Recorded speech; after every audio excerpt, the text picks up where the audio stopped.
السلام علیکم ورحمۃ اللہ وبرکاتہ۔ نحمده ونصلی علی رسولہ الکریم وعلی آلہ وصحبہ اجمعین، وبعد، فاعوذ باللہ من الشیطان الرجیم، بسم اللہ الرحمن الرحیم۔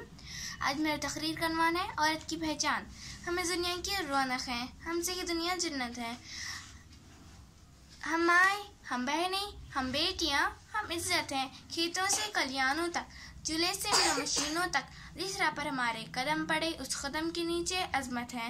ہم اس دنیا کی رونق ہیں، ہم سے یہ دنیا جنت ہے۔ ایک مرتبہ موسیٰ علیہ السلام نے اللہ تعالیٰ سے سوال کیا کہ اے میرے پروردگار، جب آپ اپنے بندے سے خوش ہوتے ہیں تو اس کے نام میں کیا ادا کرتے ہیں؟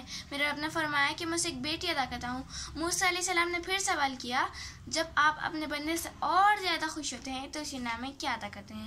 میرے رب نے فرمایا کہ میں اسے اور ایک بیٹی ادا کرتا ہوں۔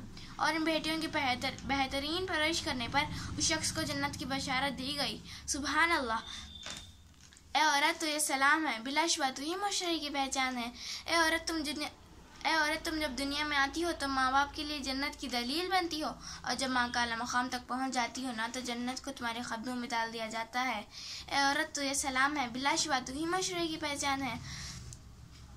تم ہی ہو جو بہترین تربیت سے مرد کو اس کے مقام اور اس کی پہچانیت دلواتی ہو، اور ضرورت پڑنے پر اس کو دایاں بازو بن کر شانہ بشانہ چلتی ہو۔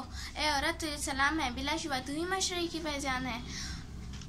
14 صدیوں پہلے موشن انسانیت نے ہمیں سر اٹھا کر جینے کا حق دیا، اور حضرت خدیجہ رضی اللہ تعالیٰ عنہا جیسی تم تاجر ہوئی اور صفیہ جو میدان جنگ میں دشمنوں کے کھاندے اکھاڑتی ہو۔ اے عورت، تجھے سلام ہے، بلا شبہ تو ہی معاشرے کی پہچان ہے۔ جزاک اللہ خیر۔